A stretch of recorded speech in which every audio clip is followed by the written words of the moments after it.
Ladies and gentlemen, welcome back to Mongoose Traveler 2nd Edition 2022 update. And today we are going to talk about world building. That's right. You can go to different worlds that aren't in the book. You can make them up on your own. And we're going to figure out how to do that right after this. Role-playing games thrive in fantastic worlds and at inclusive tables that embrace these core values for the most positive gaming experience. Donate to the Wounded Warrior Project via the link in the description below to help, honor, and empower our wounded heroes.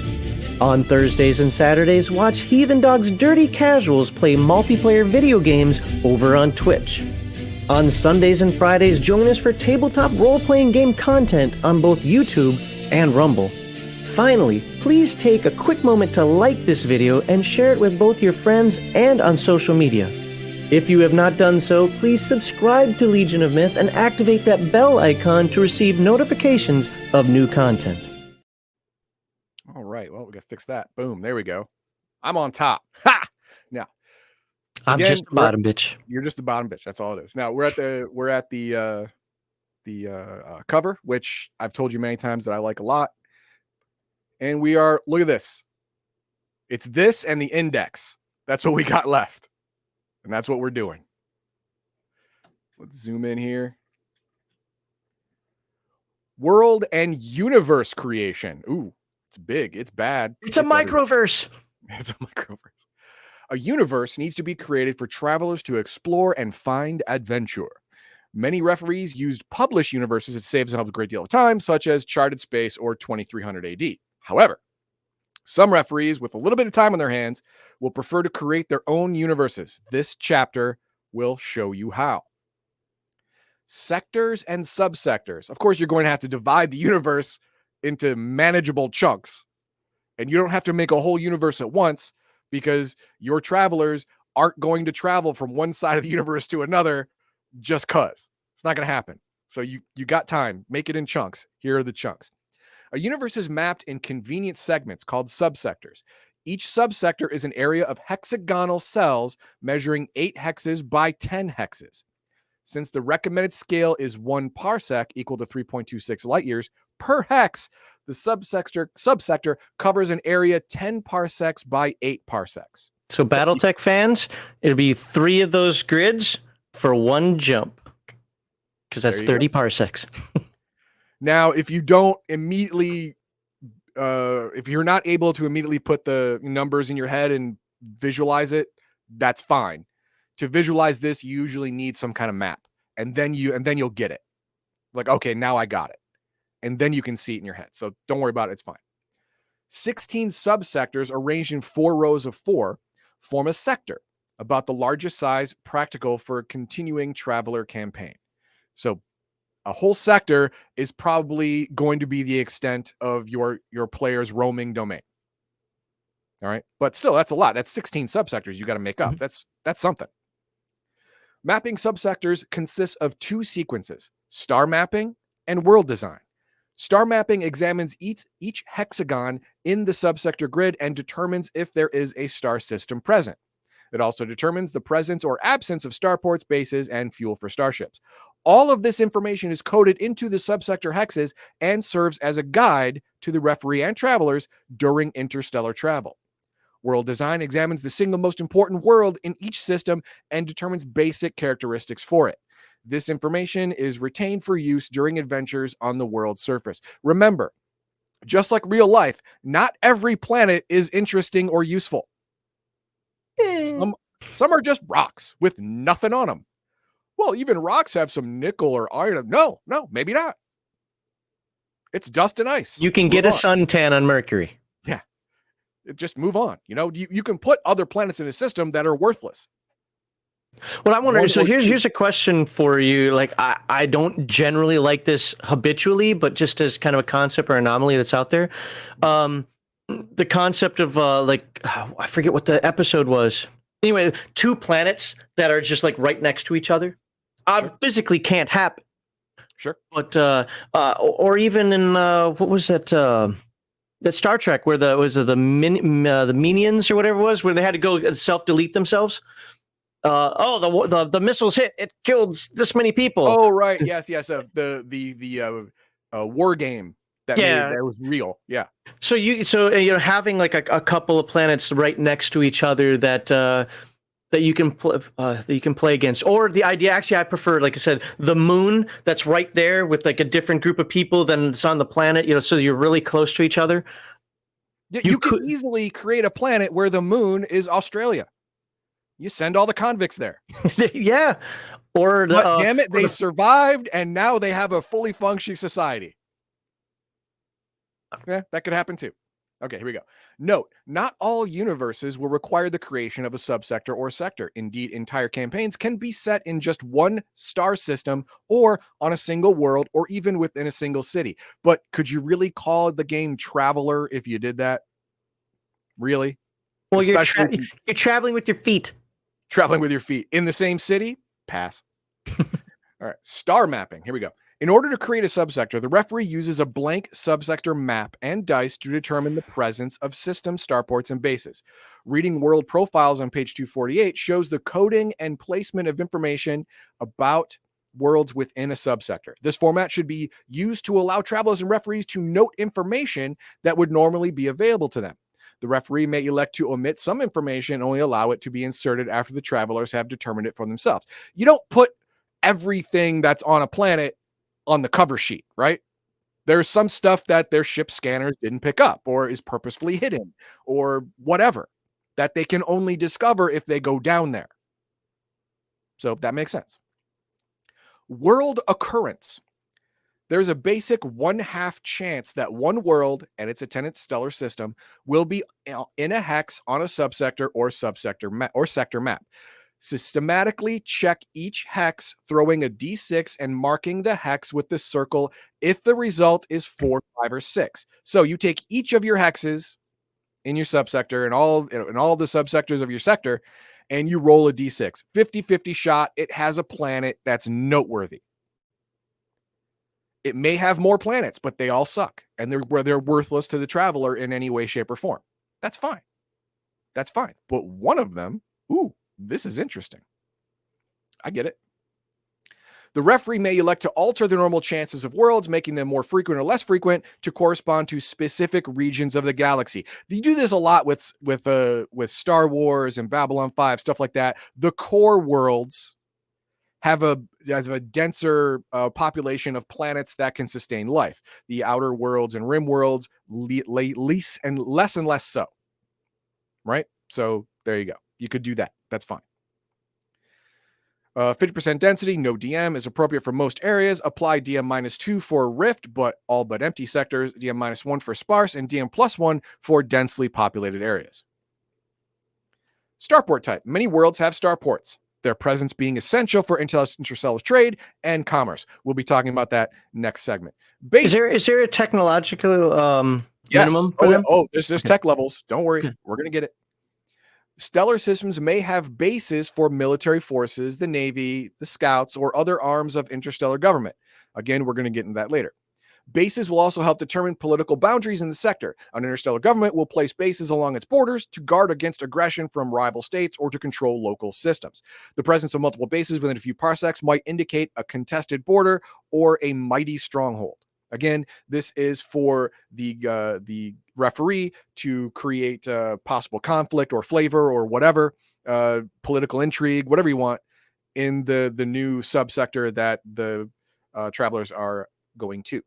Gas giants. A star system may have one or more gas giant planets, similar to Jupiter or Saturn.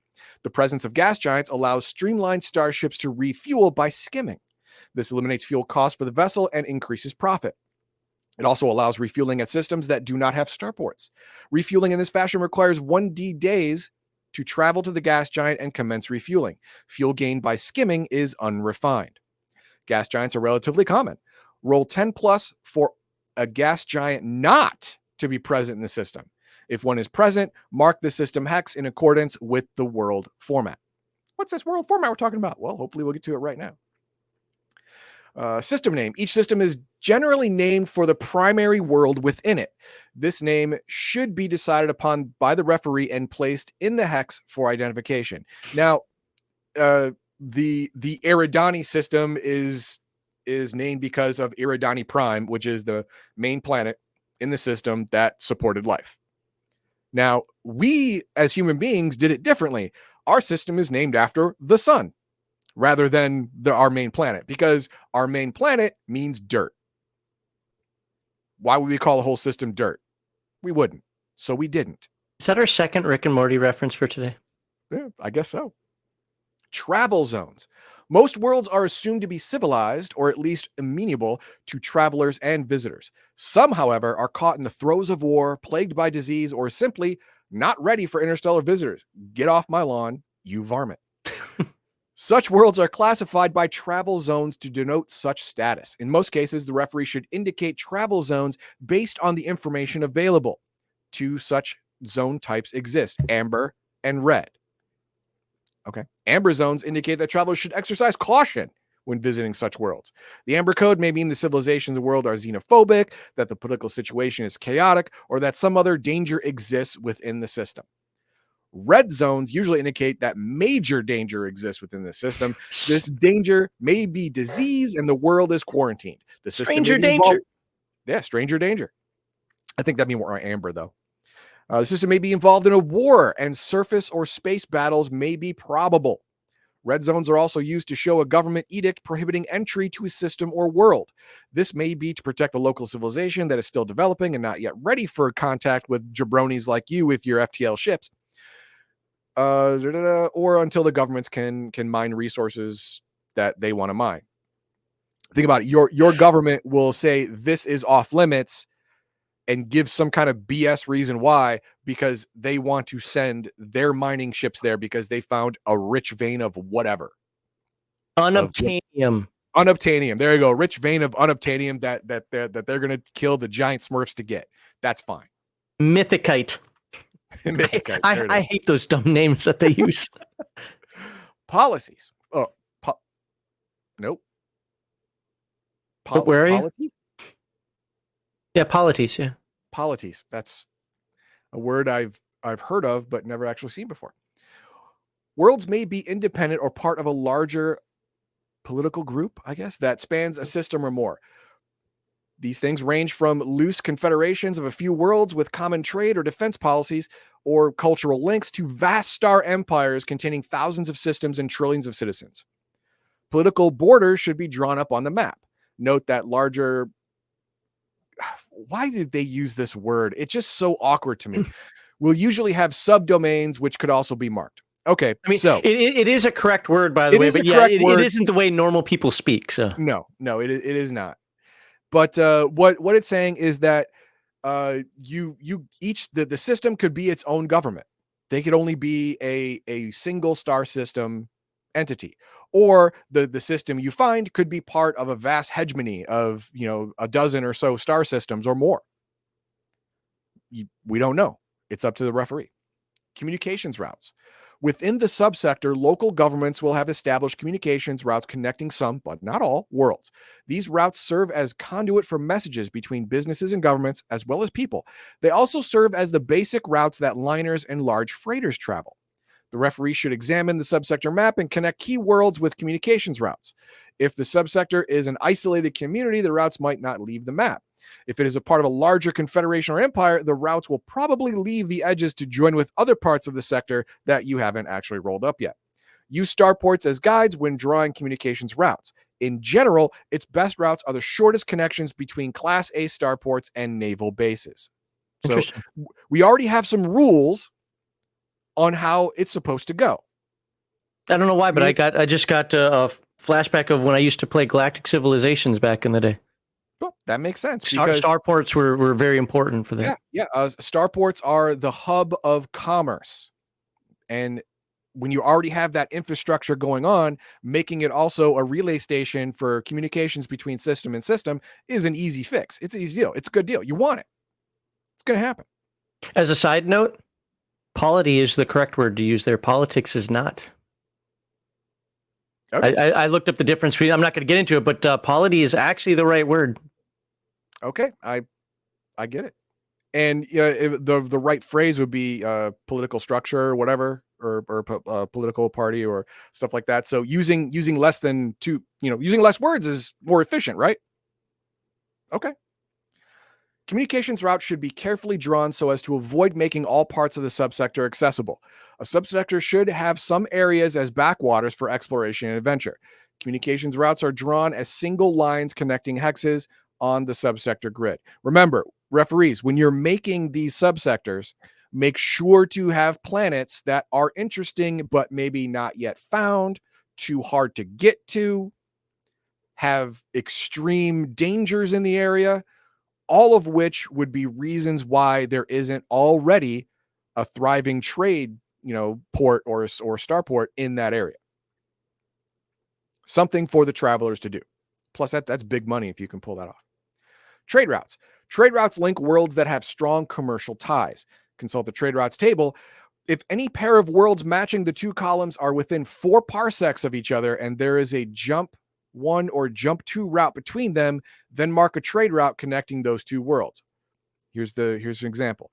First world, industrial, high-tech, high population, rich. Second world, asteroid, desert, ice cap, non-industrial. That makes sense. Garden or water world. Yep. The subsector or sector map, once generated, shows the distribution of star systems in space and their relationships to each other in terms of relative distance and commercial space lane connections. Let's take a look at that chart for a second after you're done with the explanation there. Okay, go ahead. Well, what I want to express to folks is that obviously it makes sense to a lot of people, but just in case, the first world is industrial. Well, if you've got a lot of industry, you're probably getting the stuff possibly from a mining asteroid. Or you're wanting to give it to a desert area. You got to tap that oil, right? Ice cap. These are areas that are hard for people to live in. So you're going to need technology. You're going to probably be providing the industry. Go to that one down there, high population. Well, if you got a high population, you're going to need somebody that can grow you some food. Yeah. So the agricultural planet, dog, that is going to be a big trader.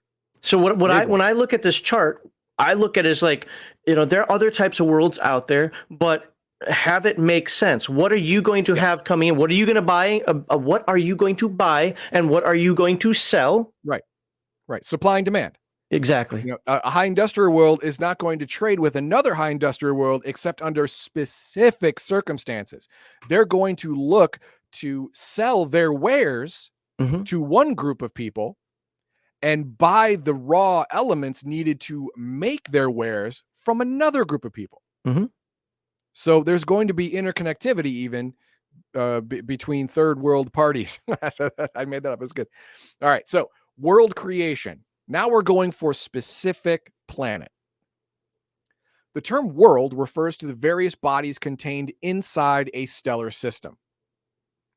It encompasses planets, satellites, and asteroid belts. So everything in the star system is covered with the world creation. For example, the single most important world in a system may not be a planet at all, but a satellite of a gas giant, or maybe a planetoid within an asteroid belt. But moons around gas giants can support life.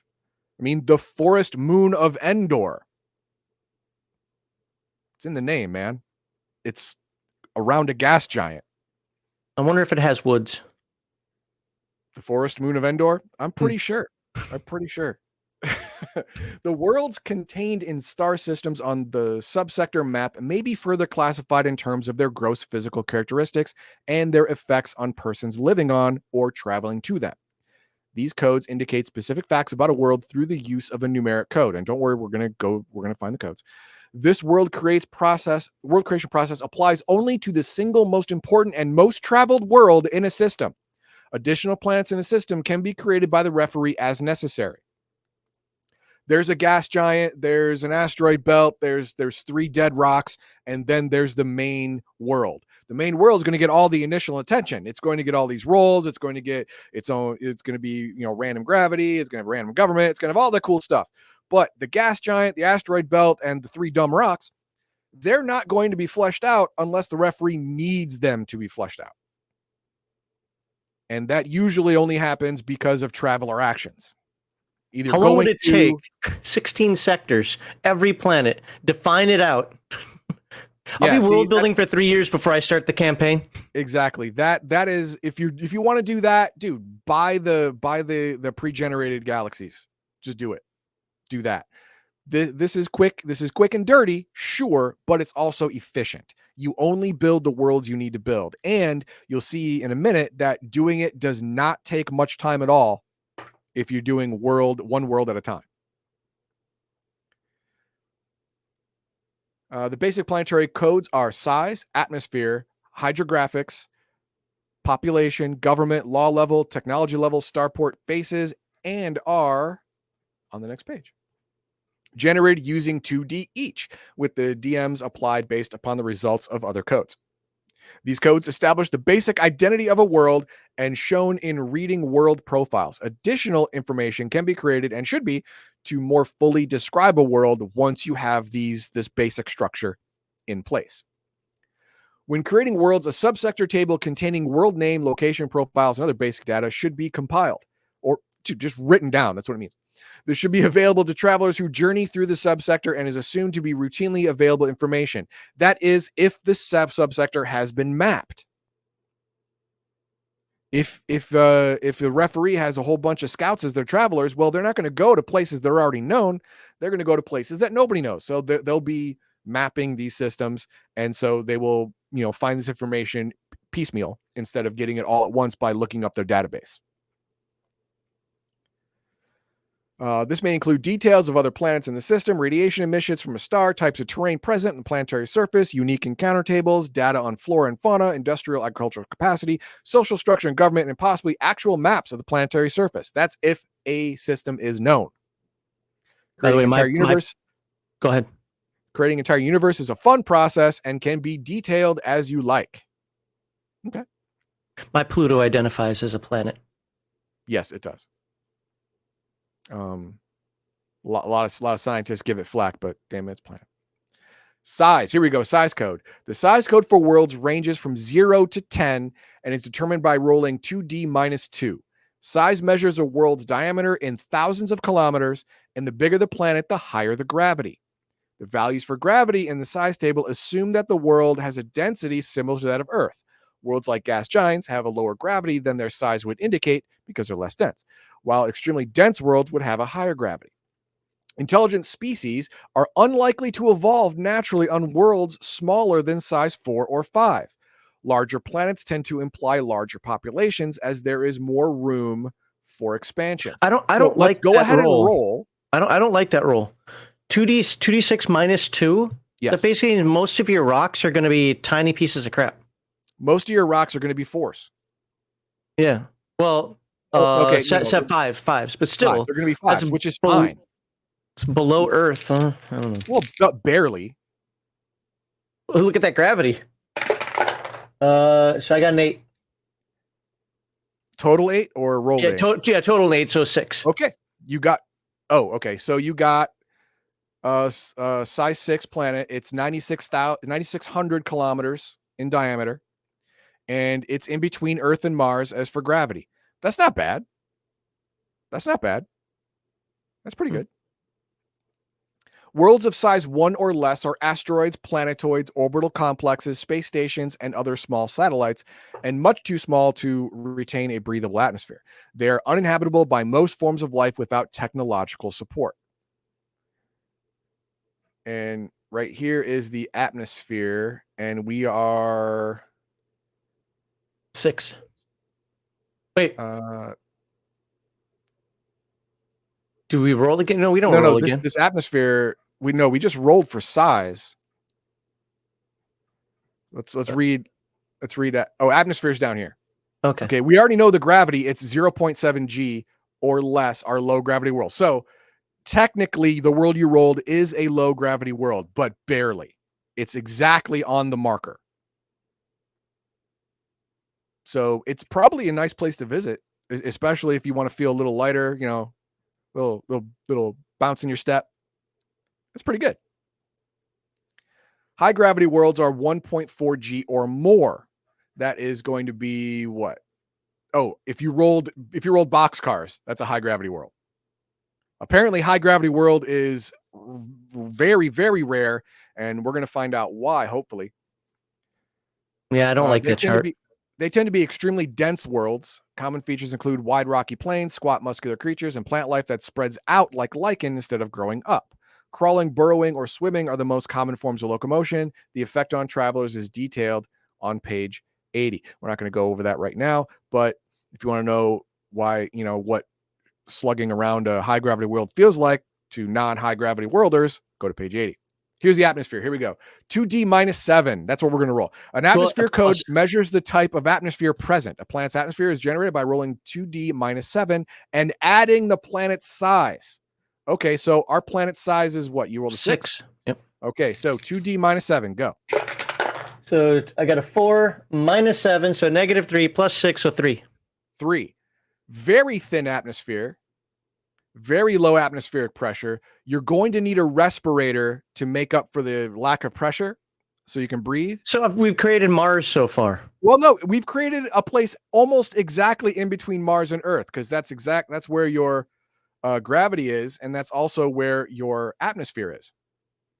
In between Mars and Earth. So I think your planet might be really good for a long-term terraforming project. Might be nice. Only if I have a Van Allen belt. Yeah, fair.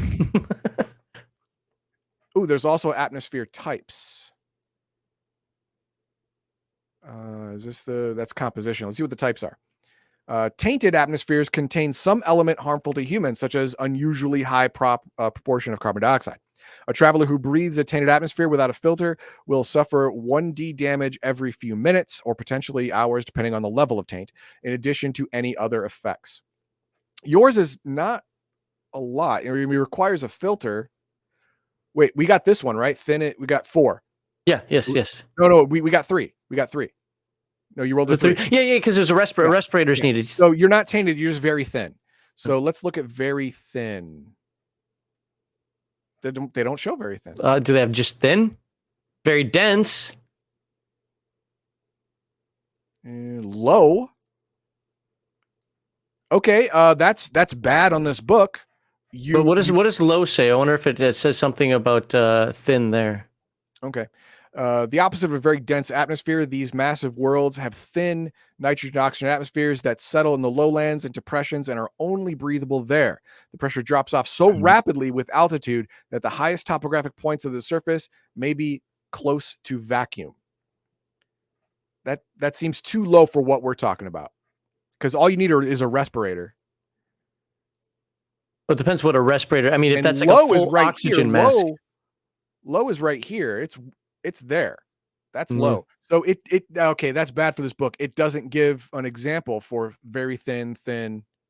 Well, here's my guess. If you look at it, it says respirator. In my estimation, a respirator is like a full. It's not something that just adds. So you're wearing a full oxygen suit. Yeah, you're wearing a full face mask. Yeah. So I don't necessarily think it matters because you're not going to be breathing in the outside air anyway. Well, I mean, it should say it. Don't get me wrong. It should. Yeah. I mean, your respirator could be compressing gases in the atmosphere to make them the proper pressure. So maybe, I don't know, but yeah, it doesn't give that. That's foolish. I don't like that. Even just a sentence saying, thin atmosphere means you can't breathe, and then moving on. Say something. Yeah, something. But this doesn't say anything at all. It's goofy. Exotic atmosphere is unbreathable by humans, but not otherwise hazardous. A traveler needs an air supply to breathe in an exotic atmosphere without suffocating. So it's not like, an acid. There's a rain acid, and there's nothing inherently bad about the atmosphere except it doesn't have enough oxygen to breathe. You can go out without a suit as long as you have the proper breathing apparatus. That's fine. Corrosive. This is the bad one. Corrosive atmospheres are highly dangerous. A traveler who breathes in a corrosive atmosphere will suffer 1D damage each round. I would go so far as to say unprotected travelers, which means I would say a vac suit is going to be required for a corrosive atmosphere. And guess what isn't on here? So, there it is. Just imagine. Exactly. A vac suit is required. Just imagine Venus. There's no vac suit in the world that's going to save you. There's no vac suit in the world that can handle Venus. Well, the gravity at 2 is great, but vac suit for Venus, what, like 250 degrees Celsius, 500 degrees Celsius, something no, like that? it's hot. It's like 800. Well, I mean, that might be Fahrenheit, but it's like 800 degrees. But the pressure there is crazy. It's not the gravity. It's just the atmospheric pressure there. Pressure, because it's all, it's going to crush you into a size of a peanut. It's crazy. Insidious. Oh my God. This book is saying an inanimate object like a planet can be insidious. Let's find out what they mean by that. An insidious atmosphere is like a corrosive one, but so potent that it attacks equipment as well. The chief danger in an insidious atmosphere is that the toxic gases will destroy the seals and filters on a traveler's protective gear. An insidious atmosphere worms its way past, but it doesn't have a will of its. Moving on. Well, we found Venus. Venus is insidious. Yeah, we already got very dense. Have thick nitrogen and oxygen atmospheres, but their mean surface pressure is too high to support unprotected human life. This is again more Venus-like. Yep. So Venus would be insidious and very dense. Yep. High pressure nitrogen and oxygen are deadly to humans. However, pressure naturally decreases with increasing altitude, so there are highlands at the right altitude. The pressure may drop enough to support human life. Alternatively, there may not be any topography high enough for humans to inhabit, necessitating floating, gravitic, or dirigible habitats. Cloud City. There you go. For sealed, blah, blah, blah. Okay. Unusual atmosphere is a catch-all term for an atmosphere that behaves in a strange manner. Examples include ellipsoidal atmospheres, which are thin at the poles and dense at the equator. Panthelisic world? Never heard of that word. Composed of a rocky core surrounded by a water layer hundreds of kilometers thick. Okay. Worlds racked by storms so intense that local air pressure changes from dense to thin depending on the current weather and other planets with unusual and hazardous atmospheric conditions. So Camino. Yeah, okay, sure. Can't rain all the time. Yes, it can, Crow. Yes, it can. All right. Hydrographics. That sounds bad. There has to be another way to pronounce that. Hydrophic. Nope. It's hydrographics. I understand that that's my go-to, but there was it. See if I can do this. Hydrographics. No, it's got to be hydrographics. Well, thermometer, thermometer, both are technically correct, but one is more so than the other. I want to get this more so than the other, but I don't know how to do that.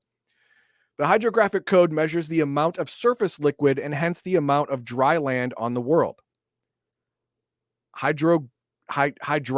Damn it, I can't do it. Percentage goes from 0 to 10, measuring the surface liquid in increments of 10%. For normal worlds, this will be water. On other worlds with corrosive or exotic atmospheres, could be methane or ammonia or whatever. Hydrographic code is obtained by rolling 2D -7 and adding the planet's atmosphere. Okay. And here we are. So roll 2D -7. Total of a 1. Okay, 1 plus the atmosphere, and the atmosphere was 3. So that's 4. It's 40%. Yeah, 36 to 45% of the planet is water. It's considered a wet world. Okay. Earth is here. 66 to 75. Okay, cool. Cool. All right. Some atmospheres use a modifier below. Size 0 or 1, it's a 0. Atmosphere of 0 or 1 or A to F, which is this goofy nonsense right here. DM -4. So you actually -4 more from what you roll because it's so large and so dense, and for some reason water just sinks. If the planet's atmosphere is not D or Panthelisic F and thick enough to retain water under extreme circumstances, then you can also apply DMs for temperature. Hot temperature DM -2, boiling temperature DM -6. Well, we'll get to that in a second. It's right here. World temperature. Planet's surface temperature is primarily dependent on its distance from its primary star. The habitable zone is the area around the star most conducive to the development of Earth-like habitable worlds and is assumed that most colonized worlds will be in the habitable zone. Roll 2d for the planet's temperature, applying the DMs listed below for the temperature table. Okay, we have atmosphere of, what was it, 3? Yes, atmosphere of 3, which means we have a DM of -2. So go ahead and roll 2d -2. 8 minus 2 is 6. Okay, that means it's temperate. Almost, on the chilly side, but it is Earth-like temperature. Yeah. So that's great. You're rolling up a pretty good world so far. Actually, if that's in Celsius, that's it which is I'm Celsius. guessing. It has Yeah, to be then Celsius. that's actually a very good world. Yeah, it's temperate world, Earth-like, liquid and vaporized water are common, moderate ice caps. That's perfect. It's great. Good job, Max. Yeah. Population. Let's read population. The population code measures the planet's intelligent population, not animals, not insects, not arachnids, not worms, people. Whatever flavor of person happens to be, but people nonetheless. The population code can be generalized as the number of zeros following a 1. So population 6 would have 6 million. Population is generated with a D2 -2. However, the referee may like to introduce extremely high population worlds at their discretion. We're not going to do that. Roll 2D -2. 8 minus 2 is 6. Okay, 6 million people. Okay. Great. Awesome. Low population worlds. Planet with population of 3 or less or very small colonies may differ considerably from the descriptions in the rest of the chapter. A world population 1 can change its government code with an argument over dinner and is unlikely to bother with a worldwide network of communication satellites, even if they are technological level 15. There's like 15 people on the whole planet. You have an argument, you just like Rochambeau for it, and there you go, right? That's all you gotta do. Population Well, that's 0 why is they can't uninhabited. increase their population, because they Rochambeaued so many times they have no sperm left. That's a problem. But starting with 15 people is also a problem. So Yeah, fair. There you go. Government code indicates a range of possible ruling system determined by what we now understand is the common 2D -7 and adding the planet's population code. Hang on, wait for it. The common contraband column in the government table determines goods such a government is likely to restrict but should not be taken as a universal rule. So your population code was 6. So 2D -7 plus 6. So 2D -1. Go. I've got to stop rolling 8s, man. So 7. 7. Okay. Government of 7 is balkanization. No central authority exists. Rival governments compete for control. Law level refers to the government nearest the starport. What? Examples are multiple governments, civil war, and example contraband varies between government. It is basically what we have now. It's all the Rochambeau. It's well on this planet we have at least 180, 190 democracies, 220 around 200, 220 different governments. That'd be this. It'd be this right here. No one's in complete control. So, okay. You got to land in the right country. Don't mess around. Do your homework. Well, if you land in the right country or the wrong country, doesn't matter. They're going to want to keep it secret. Exactly. Because if another country finds out about it. Yep.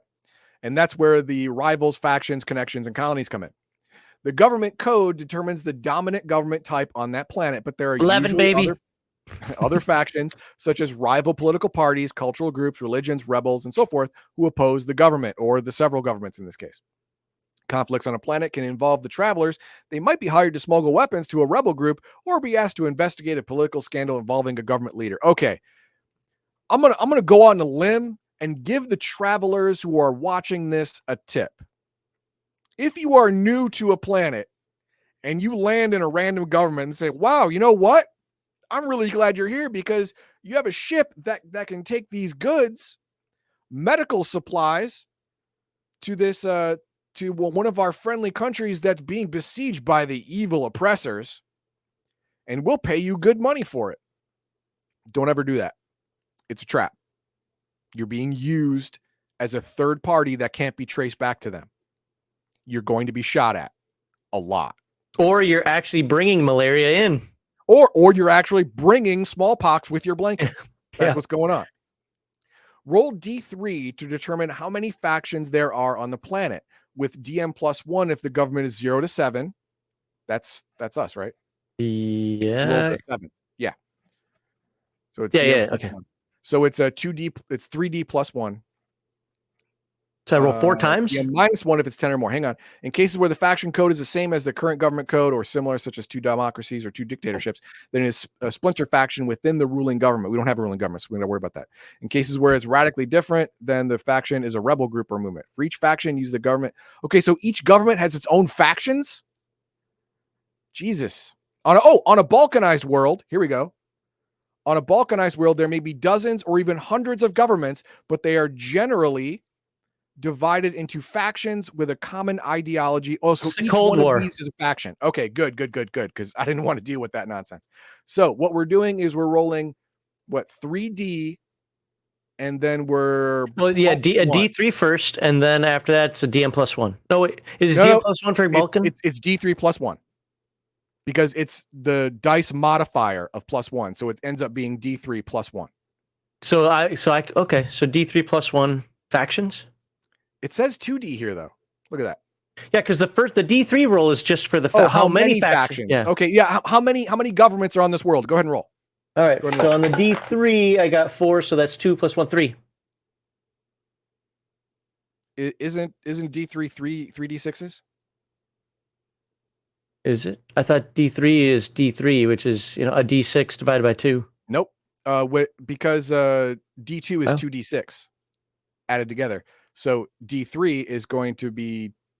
That's weird because I would say 2D is 2D6. Because it says here on balkanized worlds there may be dozens or even hundreds of governments. You can't get that. Read the paragraph right above that one. Then roll 2D. So 2D is 2 dice. D3 is actually a D3. For each faction, use the government table again. Oh, okay. All right. So what'd you get? A total of 3. Total of 3 factions. Okay. There are 3 governments on this planet, and each government has a certain amount of factions. Roll 2D on the factions. So go ahead and roll. Okay. 3 times? No, just once. Okay, I got a 6. 6. Okay, so that is minor group, some supporters. There is a faction in one of the governments that has a splinter group, but it doesn't have a whole lot of support. They're a minor political group, maybe, or agricultural cooperative or whatever. I don't know. You can make it up as you're the referee what kind of influence, if any, that this small faction has. If you roll boxcars, you get overwhelming popular support, more powerful than the government. Google. The Illuminati. Illuminati. There it is. Freemasons. There it is. Cultural differences. While colonies trace their heritage back to their mother worlds and patron governments, and from then onto the ancient homeworlds of their species, every world has a measure of unique cultural drift. Was Joss Whedon a Traveler player? Yeah, maybe. Spacefarers may run into bizarre customs or belief on different worlds. The referee should either decide how a culture has developed over the centuries or roll on the cultural differences table, or better yet, both. No, we're going to do one. Cultural D66. 11, baby. Come on, 11. 11. Nope, I got a 54. 54. And we have a unusual customs, technology. The culture interacts with technology in an unusual way. Telecommunications might be banned, robots might have civil rights, or cyborgs might be property. Cyborgs are property. But we're mostly human. No, you're a slave. Shut the hell up, slave. I was going with the BattleTech thing where they actually worship the hyperpulse generators because they don't know how they actually function anymore to do interstellar communication. Okay, well, on your world, you can do that. But here, Data is not a real person. Oh God, no! I hated that episode. I'm not. Cyborgs are different because they have a human brain, but an android is not a life form, no matter how well it's programmed. And I will die on that hill, probably from the android because they're stronger. That's true, and they'll actually kill all of you that are like-minded and make a hill out of you. So there you go. But even cyborgs, if you get a certain percentage of metal put into your body, you are no longer a human. You're a slave. Oh, go back to Shadowrun. Shut up. All right. Law level.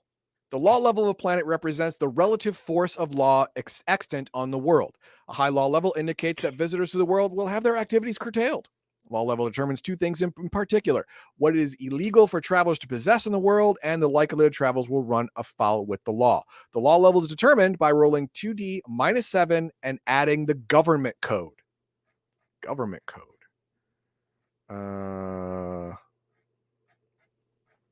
Here we go. Government code.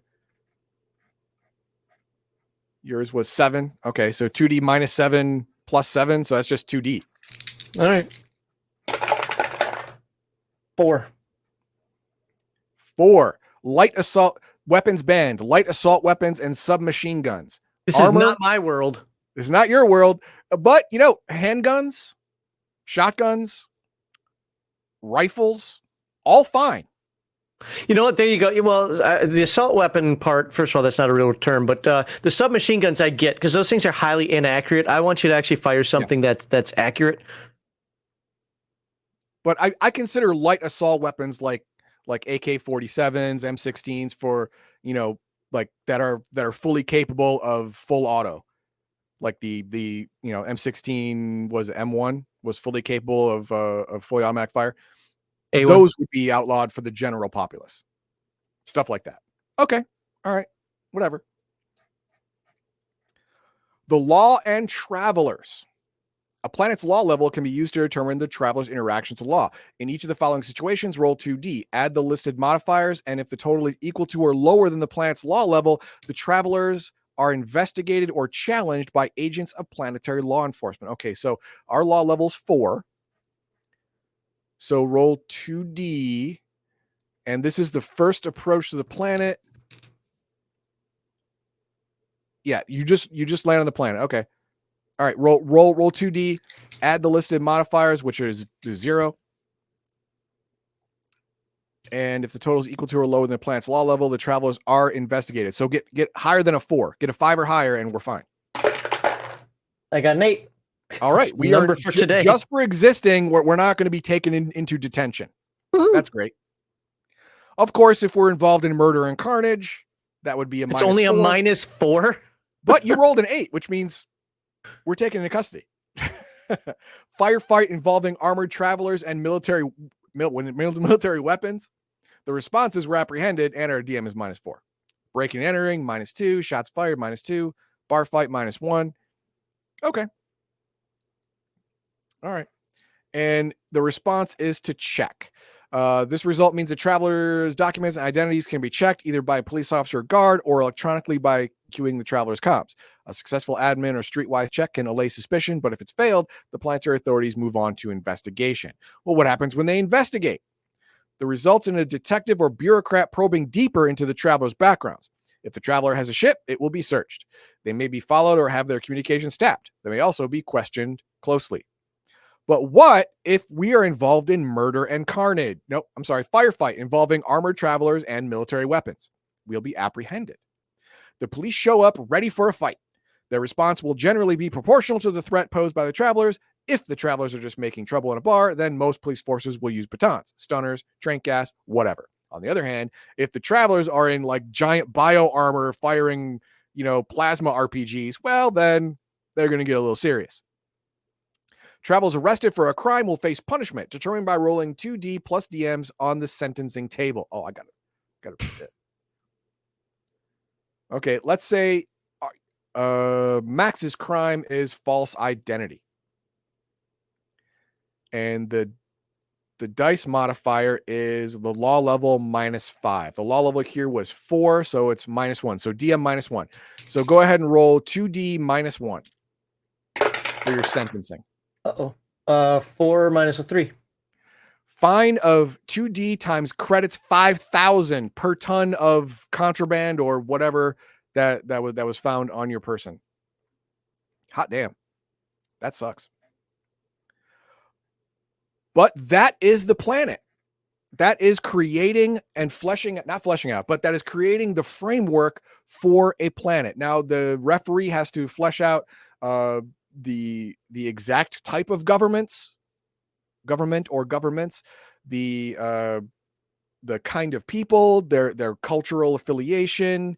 Are they kind of like roaming type people? Are Are they, we didn't do technological level. I didn't see it. Yeah, you're right. I didn't see tech level anywhere. That is, well, isn't, wait, in Traveler, isn't tech level the campaign, though, not the world? Oh, you know what? You're absolutely right. Yeah, it's the campaign. You're right. You're right. But next, we're going to talk about the next probably the place you're going to go to most, starports. Deep Space Nine? Yeah. Initially, Babylon you're 5. going to go to starports first because that's where you're going to find most of your jobs when you're fresh off the boat. And nobody wants your dirty AIDS on their planet. Exactly. They don't want your space herpes on their planet. No. So you stay up in the spaceport and do the thing there. So that's what we're going to talk about next. What do we have for starred comments in chat? I just started 2. And they're both kind of corrections. This one I'm going to correct Kokoshuko. I said the cyborgs were more machine than Android. No, androids are literally robots from...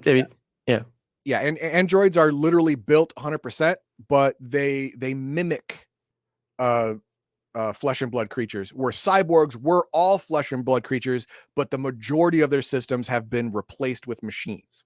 Yep. And then let's start that.